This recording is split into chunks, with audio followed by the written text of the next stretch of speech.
Philadelphia Flyers last night as they run out of steam heading into the holiday break and they lose to the Devils in Newark. We are joined now by Flyers beat reporter Dave Isaac from the Courier-Post as he was at the Prudential Center last night with a great seat to see everything that was taking place up there. Dave, how are you, pal? Doing well, Pete. Good to be with you. How are you? Good, thank you. And I apologize for my voice, fighting a little bit of a head cold all week, but I'll bark my way through my questions, and you'll sound great on your answers. So we'll make a little radio together. I actually said great seat there. I guess I should start with that. I know you're not thrilled about the positioning of the press box in Newark. Yeah, it's almost outside of the building. It's so far away, but the press boxes are usually at the top of the stadium, which gives you a pretty good bird's eye view at how plays develop. And for the most part, I think that's a good place to watch a game because you can see things that aren't maybe as obvious down at ice level. Worst press box, if you have to choose, Prudential Center or the new Barclays Center that wasn't even built for hockey? Well, I don't even think it's fair to call what they have at Barclays Center a press box. I think it's just the little area there that you walk in from the concourse on the upper level and put the folding table and folding chair. So I don't know about calling that a press box. I would say that's probably the worst. Great. But there's a few bad ones in this division. Johnny Drunk fan could come lean all over your laptop while you're trying to finish your game story. I'm sure that's always enjoyable. Sure. Always distractions are always welcome. We're talking with Dave Isaac from the Courier-Post, talking a little Flyers hockey. Well, let's sum up last night's game first and foremost, because your headline, and it's appropriate, the headline says that they run out of steam in the shutout loss before the break, but they might have run out of steam on the scoreboard, but they certainly were spirited on the ice. It was, to quote Slapshot, old-time hockey last night. Yeah, it was kind of interesting. Reading the clips before the game, Ray Shero, the general manager of the Devils, really tore into his own team. They'd lost 7 in a row and basically said there was no fight in that team. And apparently that was a literal assessment because they went out and were looking to, start something after every whistle in the first period there. And Brandon Manning had a hit on Sergei Kalinin, and that's all it took for a whole lot of gloves to fall onto the ice. And as many of the Flyers said after the game, their players answered the bell for Ray Shero's call, and it was certainly a physical toll on the Flyers. They end up losing 2 guys, really. Michael Raffle out a week or 2, and Steve Mason was pulled after the first period. But I think both guys could end up being back by the time the Flyers play next. So not a huge deal there, but. And also not a huge deal in the loss, to be honest with you, because they've been on such a roll, and they're in a pretty good spot in the playoff picture right now that I don't think anybody was really too bothered by it. It was clearly an outlier from the rest of the season. There was really no effort at all last night, very, very little. Wayne Simmons was pretty blunt about it after the game, said it was the worst of the season, and I think that's an accurate assessment. But the track that the Flyers had been on leading up to that game, I think has them feeling pretty good going into this break here. Well, let's rewind a little bit then and talk about that track leading up to last night's stinker or last night's turkey, whatever you want to call it. Last night's arguably their worst game of the year. The night before, they played with a lot of emotion, they played with a lot of passion, and they beat the team that knocked them out of the playoffs last year, and that's the Washington Capitals. What was your takeaway from their win over the Capitals on Wednesday night? I think that in the general sense of this season, the Flyers are playing up to task in a division that's set itself as the best in hockey so far. Columbus Blue Jackets, that'll be an interesting game to watch in early January when the Flyers face them. But it seems like every time the Flyers are called upon to answer a big challenge like that, they've shown up for it, last night being the obvious exception. But I think that Capitals team is a little bit different too. They haven't gotten a whole lot of offense from their defense, and they haven't gotten a whole lot out of Alexander Ovechkin, which is pretty rare for him. So I think that there was certainly a concentration on not letting him open up that night, and on a few of the other star players as well.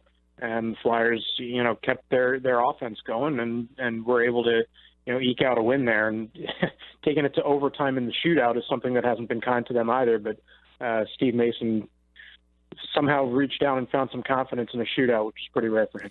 Yeah, I think it's pretty well documented that Mason is not a big fan of the shootouts. They're not his favorite thing to do, but he did come up and answer the bell. And, of course, Wayne Simmons with a shot for the ages that ripped right underneath the crossbar to make the difference for the Flyers in that one as well. We're talking with Dave Isaac, the Flyers beat reporter from the Courier-Post. And one of the things that came out last night, Dave Hakstol said that 36 games in 69 nights, it's basically a game every 2 days. So they've been on this helter-skelter stretch, and 14 games over 26 days, 11-2-1. And I'm taking these stats right out of your article on CourierPostOnline.com, or you can follow Dave at Dave Isaac, right? At Dave G. Isaac. Don't forget the middle name in there on Twitter. But, Dave, I want to get into your grades a little bit because, sure, it's the unofficial midway point of the season. You got a great piece up right now about some of the grades. Let's start first and foremost with goaltending because Steve Mason did go out last night,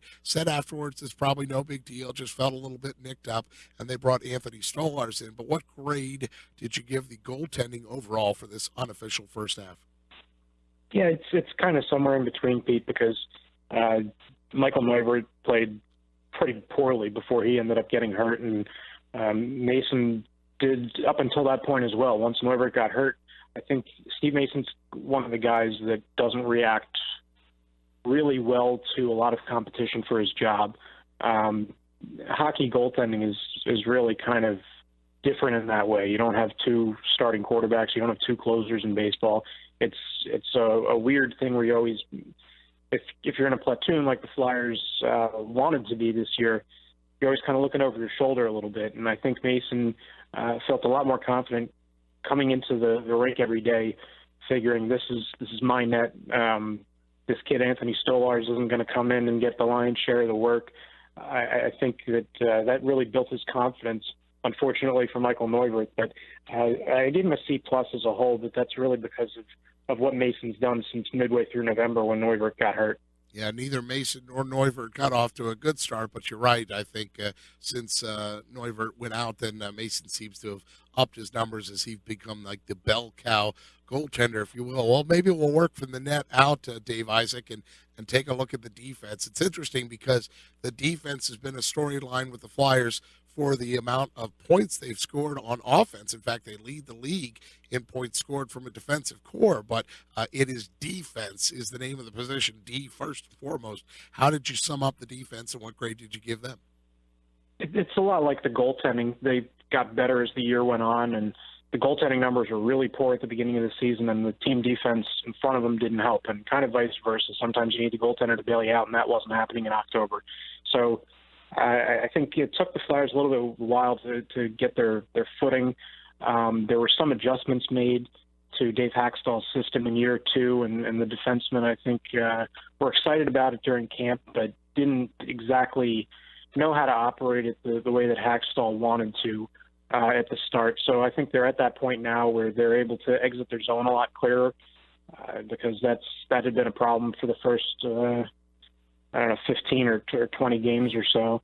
And like you said, they're getting some points from their defensemen, but I think the biggest story here, and half of it's an indictment on what they had before, and half of it just shows you how special he is Ivan Provorov, his 19-year-old rookie, pretty much emerging as their number one defenseman. So kind of a credit to him. I mean, the work that he's done, the body of work that he's had the past 2 weeks, I would say, and some of the stars that he's helped shut down have been really impressive. And I think the Flyers are still kind of improving, and you don't really want to follow the lead of a 19-year-old rookie, but I don't think it's such a bad thing the way that he's playing right now, and that's where the Flyers defense seems to be.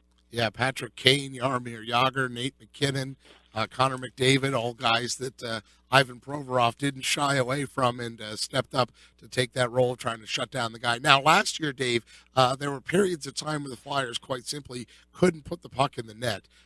In their at least the first half here, you gave them a pretty decent grade on scoring goals. Yeah, I gave them a B plus. I mean, pretty much from the onset of the season, they've been top 5 in the league in goals per game, and you wondered after the first 10 or 15 games, is this really sustainable? Well, we're through 36, and it sure seems to be sustainable. So I think there's a few reasons for that. One of them is probably, like I mentioned, the system and the tweaks that were made to it that I think everybody's becoming a little bit more comfortable with. Defensemen pinching in and forwards coming back to cover for them, but also the power play certainly helps in that regard as well, because they had been red hot for a certain period of time before getting cold here these last 6 games. And I think they've just got a little bit better depth this year, and they haven't changed their roster all that much. No newcomers come in here and really changed the tone there, but Matt Reed wasn't very good last year, and before he ended up leaving the lineup, he was putting the puck in the back of the net with regularity. Sean Couturier was improving offensively as well, and they were just getting it from their depth guys. Michael Raffle, I mean, he's on the top line, so it's kind of odd to call him a depth player, but I think he's certainly helped in that regard, and Nick Cousins has been making some plays, and like you said, the defense helps in that regard too. So that seems to be sustainable. So I gave him a B plus for that, because this is a tough division to begin with, and the fact that they're scoring at the pace that almost everybody else is, and maybe above some of them, I think says a lot about this team. Well, and we're just about wrapping up here, Dave, but I will say that B plus for your special teams was the grade for the penalty kill and the power play, and then you gave a B minus to Coach Hakstol. But if our listeners want to find out more about why those grades were assigned, they can go to courierpostonline.com and check out Dave's excellent work. He's the Flyers beat reporter for the Courier Post. You can also follow him on Twitter. He is a must follow if you're a hockey fan. I certainly follow him at Dave G. Isaac is the handle on Twitter. Thanks so much, Dave. We appreciate a little hockey talk here on the Sports Bash, and happy holidays to you, sir. Thanks, Pete. Same to you. Thanks for having me.